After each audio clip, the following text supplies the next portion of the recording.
Pakistan part, look, every country wants a stable neighborhood. It's logical, you know. If you are a person living on a street, you want good neighbors. If nothing else, you want at least a quiet neighborhood. Now, we have been, what shall I say, unfortunate or ill-starred or so to be blessed with the one that we have to our west. Now, here's a very, you know, basic problem. How do you deal with a neighbor who does not hide the fact that they use terrorism as an instrument of statecraft? Now, it's not a one-off happening. I mean, different countries at different points of time have experienced this. But a very sustained, almost an industry level, you know, assembly line of people whose job it is to do bad things at night. To produce this with the intent of pressurizing your neighbor becomes a real challenge. So what we have come to conclude is that we have to find a way of addressing it, that dodging the problem gets us nowhere. It only invites more trouble. So I don't have a quick instantaneous fix, but what I can tell you is that India will not skirt this problem anymore. We are not going to say, well, that happened and, you know, let's continue our dialogue because that's very important. I think if we have a problem, we must be honest enough to face up to that problem, however difficult it is. If we have to have those discussions, we should. And if it is, you know, hard to find a solution, we must work through to the way. We should not give the other country a free pass saying there's nothing they can do about it, or it's a very hard problem, or there's so much else at stake that let us overlook it. In India, the mood is not to overlook terrorism. You know, I would say if you look in a way of what are the changes in India which have happened in the last decade plus, a great deal of public anger about a lack of response to terrorism threat has been one factor about the perceptions in politics.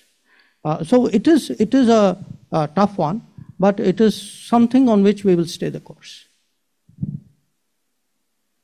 Dual citizenship.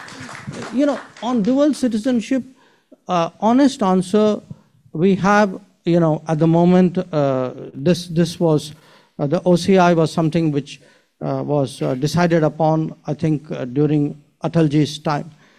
So it's about 20 years old.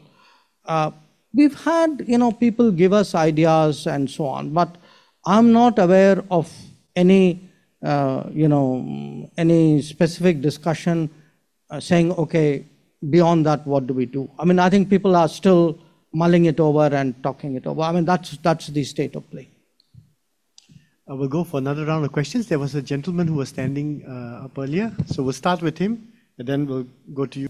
Getting the citizenship, and it's great because they won the rate passport, because it gives a lot of access. You know, that's the logic which has been put forward. So I say it is roti kapra because, you know, I don't like to do that, but I just want to wonder, like, why is India so slow in terms of getting the passport much more acceptable in that sense? And the other one is that a few years back we banned a lot of the you know, the apps, the Chinese apps in India. What have we achieved through that? That's your roti kapda or theirs? No. So that's a good one. But I just want to know what we achieved through that process. Yeah. Sure. Yeah. Thank you. On Arunachal, you know, this is not a new issue. I mean, China has laid claim, it has expanded its claim. The claims were ludicrous to begin with, they remain ludicrous today.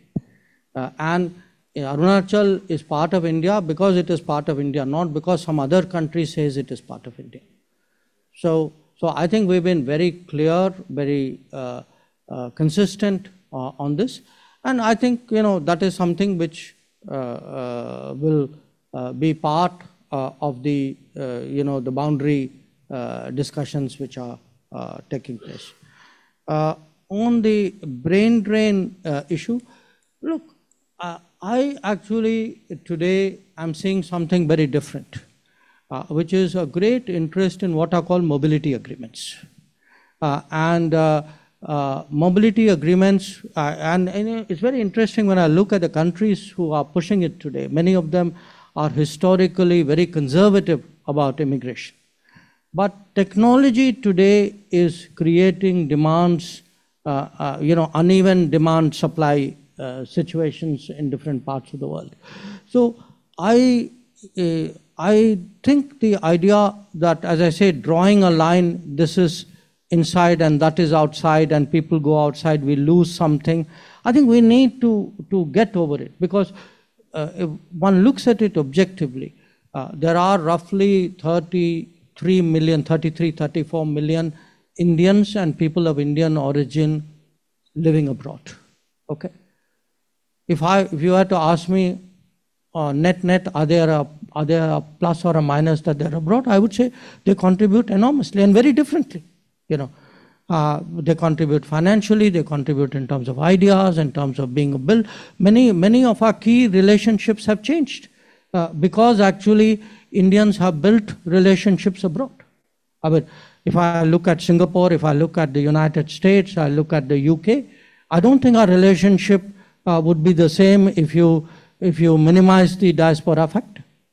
So I would urge you to look at it in a much more, I would say, contemporary way, much more linked today to what would be the collective requirements of a global economy, and how can India today actually benefit by tapping into an expansion of the global workplace is actually to India's benefit. It is not something which is to India's